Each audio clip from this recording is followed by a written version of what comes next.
Good afternoon and welcome to Wembley. It's one of sport's great days. It's cup final day. And round about 5:15 this afternoon, either Paul Bracewell of Sunderland or Liverpool's Mark Wright will climb these famous steps to collect the trophy from the Duchess of Kent. That's, of course, if it's settled by then. Now, Sunderland have a 100% record in FA Cup finals here. First in 1937, captained by Rach Carter.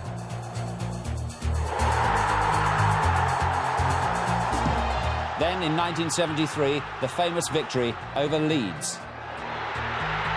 Holyfield,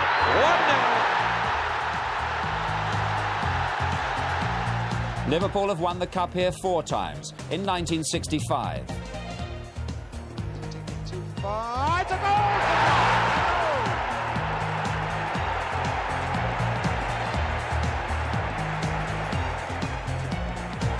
Then in 1974.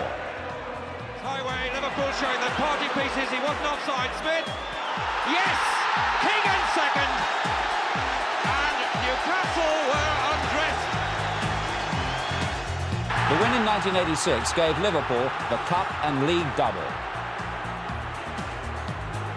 Rushes on the far side. Is this 3? It is! And after the shock defeat by Wimbledon in '88, Liverpool returned the following year to beat Everton again. Rush! Goal! 3-2 Liverpool! One of our guests today is Alan Hansen, who captained Liverpool to that double in 1986. Also with us, Bob Stokoe. He won the cup as a player with Newcastle in 1955. And, of course, as Sunderland manager in the famous win of 19 years ago. Among the players we'll feature in the build-up to the match, the man who's scored in every round and who could just upset the favourites today, Sunderland's John Byrne. All in all, we're looking for a grand conclusion to a season of FA Cup magic.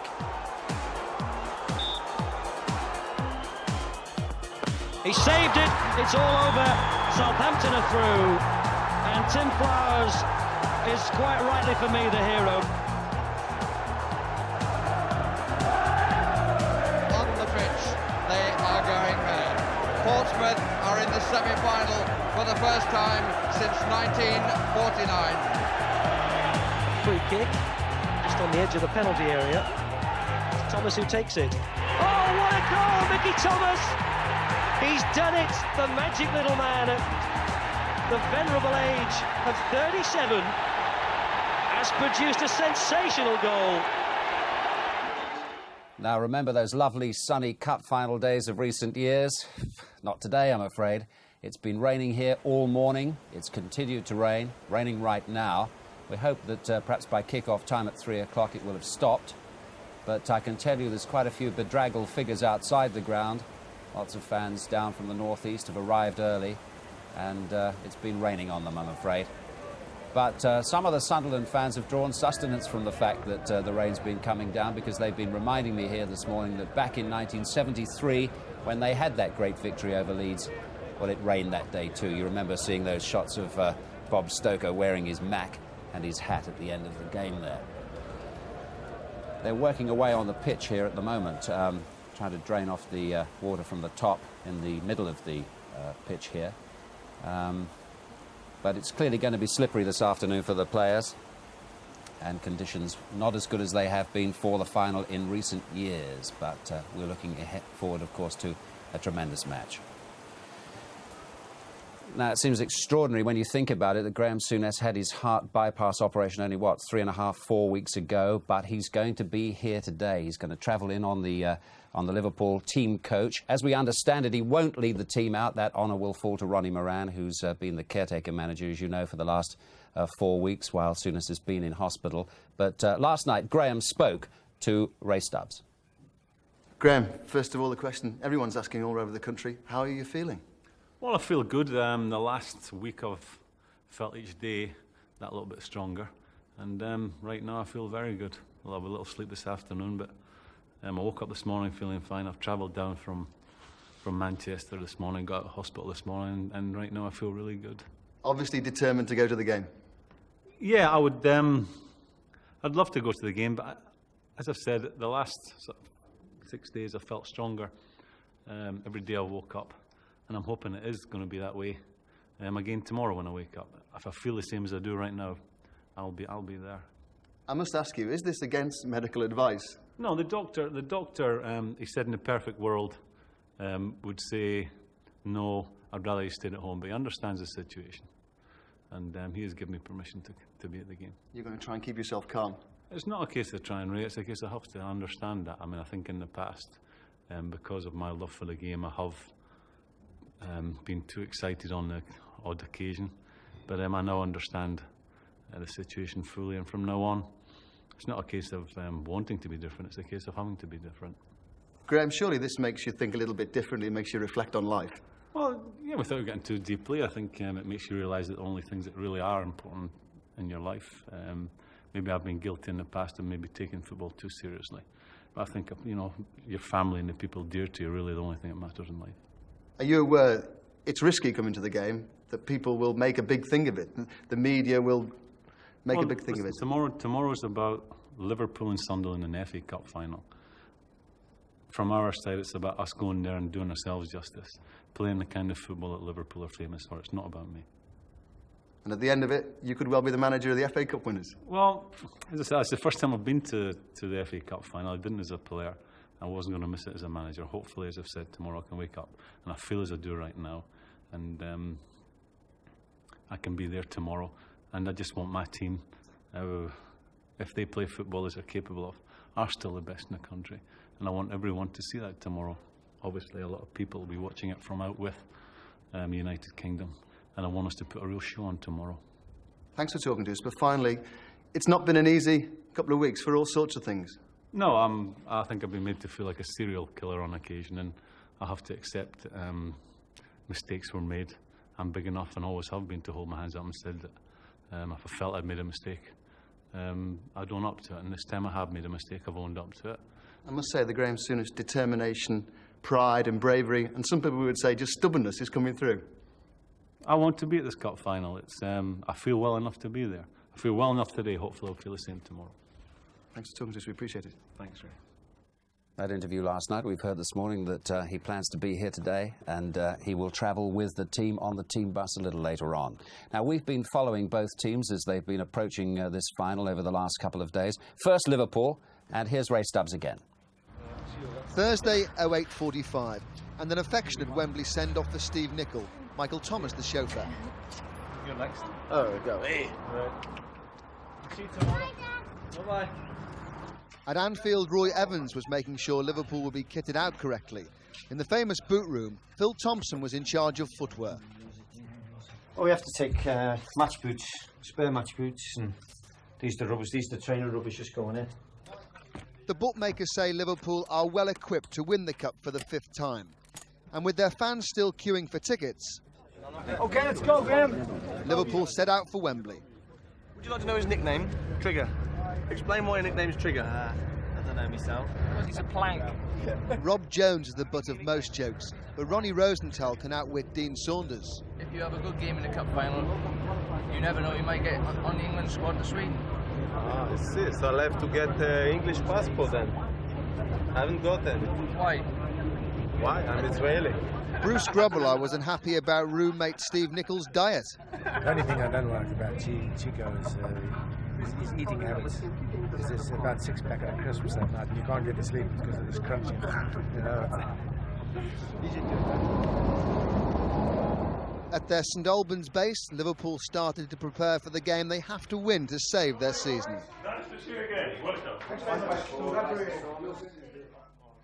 Friday, 10:30, and the squad stretched their legs in their final training session. Injury had already ruled out Ronnie Whelan. He was missing Wembley. But the real question of sport was whether John Barnes' thigh injury would cost him his place in the cup final side. Ronnie Moran reassured Chairman David Moores that what by Liverpool standards had been a poor season would end on a high. But it won't for Barnes. Yet again, Liverpool will have to do without him. think that after looking at it philosophically, there are worse things happening in the world than me not playing in a cup final. And I've been fortunate enough to play in 3, and although only won 1, but still there are many players who haven't even played in 1. So there's a lot of initial disappointment in not playing in it, but then if you look at it from a different perspective, I'm a very fortunate person anyway. Barnes out, 20-year-old Steve McManaman in, only weeks after knee surgery. He won't be affected by Wembley because we were only talking before. I remember his first day at the club and when he came as a kid, and I saw him down the passageway and I thought, who's that walking down there with his swagger? But the lad hasn't changed. That was just his gait, and he still does it, and nothing affects him. And having settled on team selection, Ronnie Moran had to consider wardrobe for leading Liverpool out. I'll be wearing the gear what we got issued this week, and I'll do a Cluffy, I think, when I get to the bench. I'll run round the back and get changed and get my tracksuit on then. And Cluffy has certainly made an impression on Dean Saunders. Son, do you like flowers, son? Because I love flowers, son. I've got a garden, son, and I love flowers, son. Thank you, son.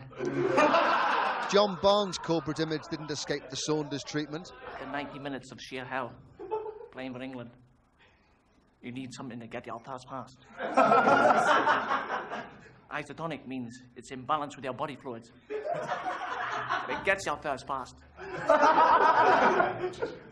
And after the pre-dinner cabaret, a day of surprises given Graham Souness's arrival and Barnes' failed fitness test came to an end. Friday, 10 p.m, the Liverpool manager and his players retired early. Graham Souness had spent most of the day in his room, knowing today he'd be the focus of attention. Don't look at the camera. Don't look at the camera. But everyone involved with the club, players and fans alike, are only too aware that millions will be looking to see if they can save their season. Liverpool are aiming to tie up the FA Cup, just like that. I went up the attic the other day with the wife. Dark, dusty, full of cobwebs, but she's great with the kids. He needs to score a goal today, I would have thought. Now, let's switch to Sunderland, and we start with a man who's scored in every round so far, John Byrne. Never believe a footballer when he tells you his age. John Byrne, age 27. Hey. Hello, this is the hotel where Sunderland have been staying in the build-up to today's FA Cup final. And here's Tony Glover to report on what's been going on. Sunderland came south as early as Wednesday. Hello, how you doing? To this beautiful hotel on the banks of the River Thames at Marlow in Buckinghamshire. After a 5-hour coach journey from the northeast, some looked visibly jaded. I've got my room, thanks. But next morning, at the same picturesque training headquarters used by England, the players began to run the stiffness from their legs.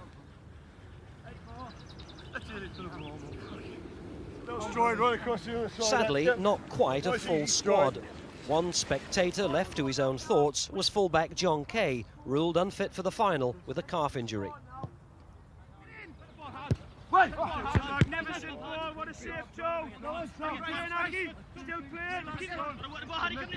Sunderland's determination is epitomised by Kevin Ball, who needed only 17 days to return to the first team after a knee operation.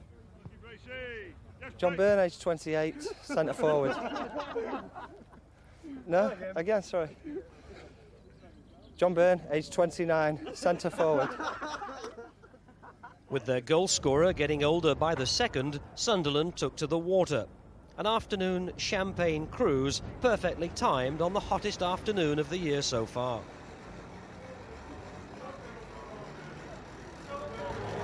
The decision to play Gary Hours at right back, Ball and Bennett in central defence and Anton Rogan at left back would be announced later.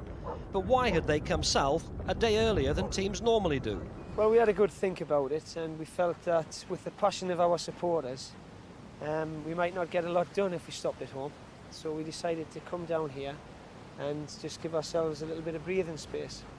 You've chosen a lovely spot, and you seem to have been deliberately, not creating a holiday atmosphere, but I mean trips like the boat and a bit of champagne on there for the lads. Yeah, I mean, we've got to try and relax the players as much as we can. You know, we don't want them wandering around being tense and thinking about the game all of the time. So we've arranged the boat trip, which was a great afternoon out. And the whole area is just right for relaxing. What hard decisions lie behind the team that you've selected?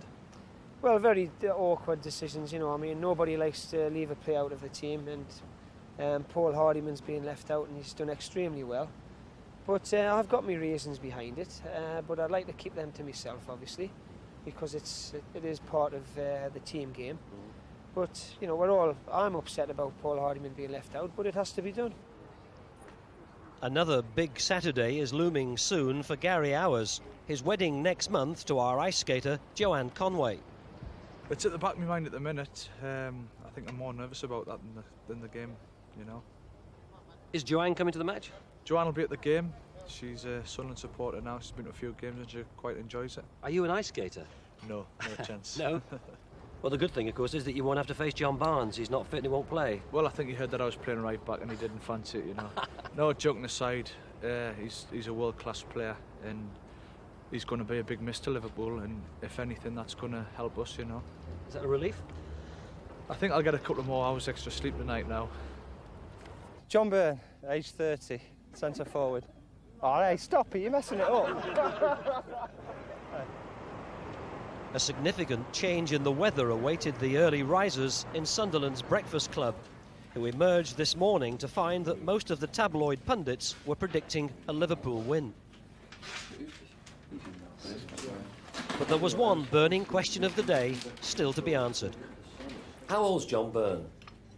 He starts about 27.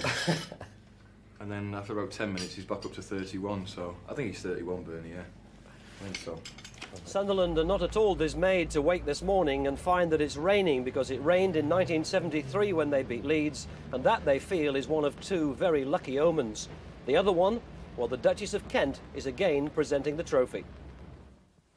Saunders and Byrne, the little and large of this 1992 Cup final. The rain's still coming down here, I'm afraid. It's been raining, as I said earlier, all morning. And everybody looking a little bit bedraggled, but we're hoping that, in fact, I think the forecast is that it should stop by the start of play, kick off at 3 o'clock. And we've heard that Sunderland have now departed their headquarters and they're speeding up the M4 at the moment, and they'll be here pretty shortly. 3. And Liverpool have got the dressing room that they had when they lost to Wimbledon in 1988. Perhaps it doesn't matter. Some people think it does.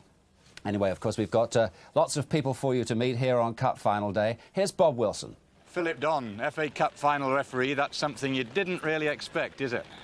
No, not if I'm being honest. I mean, at the back of your mind, yes, you're hoping, but possibly in a couple of years, and it came completely out of the blue, yes. Now, you're a teacher? Yes. All your pupils behind you, presumably? Yes, yes. I mean, the head actually saw me on TV last night and said, "Oh, you do teach occasionally then, do you?" Yes. A little bit difficult for you, though, isn't it, with being a referee and getting the criticism that referees often get and having pupils there, being on the spot as you're going to be, particularly today? Yes, I suppose so. I mean, I tend to get more criticism from the parents through the pupils. I mean, they're the ones who tend to come in and say, "My father said you should have given a penalty Saturday, or you should have had your glasses on, or whatever." But having said that, the girls have been very good this week, the staff have been very good, and they've all sent me many, many messages of good luck and best wishes. It's tricky old conditions today. Now, how does that affect your attitude to how you referee the game? Well, I think it gives the game an added dimension in terms of the ball will be skidding, it will be shooting.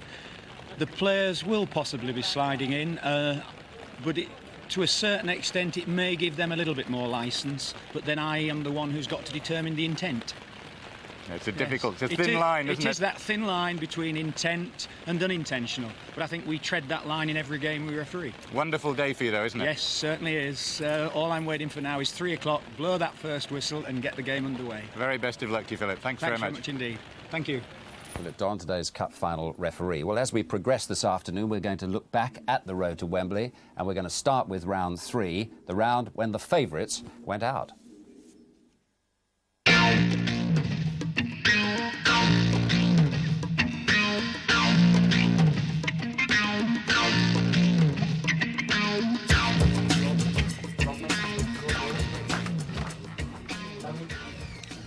They were mostly young and mostly inexperienced. Just a wise old head here and there. They were Wrexham, no hopers from the 4th Division. And they were playing Arsenal.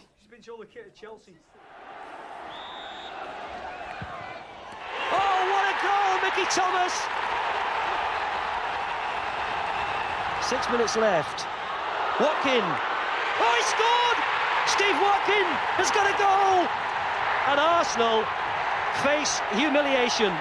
10 First Division clubs fell, 6 of them to upstarts from below stairs. Manchester City became victims in 2 cup competitions of Middlesbrough's double whammy. Kernigan's there. Oh, it's an equaliser. It's Kernigan. And Borough have done it. Forward by Pollock. And can Payson do it now for Middlesbrough? Oh, Wilkinson. It's there. They've done it again. It's Paul Wilkinson. 2 in a minute. Unbelievable stuff. Late knockouts were in style. At Filbert Street, only Brian Little stayed calm as Leicester City just beat Crystal Palace and the final whistle. It's chipped up, and they've got a man in, and they've got the goal right at the finish, and it's Smith. At White Hart Lane, the banners went continental, but Spurs went west in a replay with Aston Villa. The only goal in 3 hours was credited to Dwight York, formerly of Signal Hill FC of Tobago, and that saved Paul Allen from having to own up to an own goal. Around the turn of the year, Alex Ferguson became an honorary season ticket holder at Elland Road. Manchester United drew there in the league, won there in the Rumbelows Cup, and then returned in the FA Cup. Chapman is unmarked. It's well played into Hodge. Good stop by Schmeichel. Sterling makes a run on the right. A little indecisive at the end of the run, the England player. Now Giggs, and he's got Hughes up. The early ball might find him. Speed getting back. Hughes!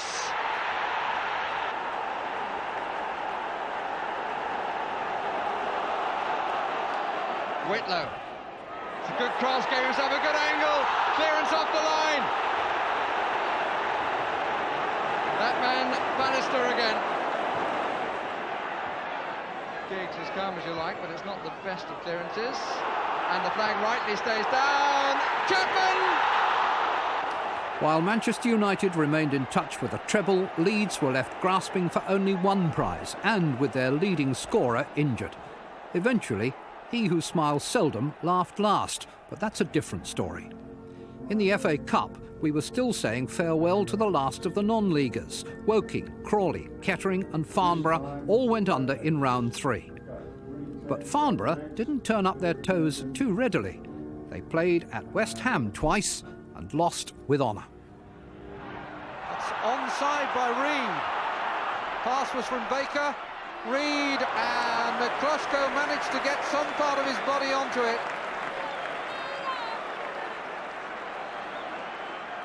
Keeper's going for it and has clawed it down, and it's been put in by Morley. Meanwhile, up in Sunderland, Malcolm Crosby had inherited the responsibilities, if not the title, of Dennis Smith. His second game was the third-round tie with Port Vale. If anyone at the time believed this goal by Brian Atkinson was the first of a series that would lead to Wembley, they kept the thought to themselves. The favourites, with John Barnes back in the side for the first time since August, were away to Crewe Alexandra. Whatever else inactivity may have done, it hadn't diminished Barnes's gift for the unexpected. Goal number 1 of a comeback hat-trick. Barnes. Still Barnes. To McManaman. Barnes!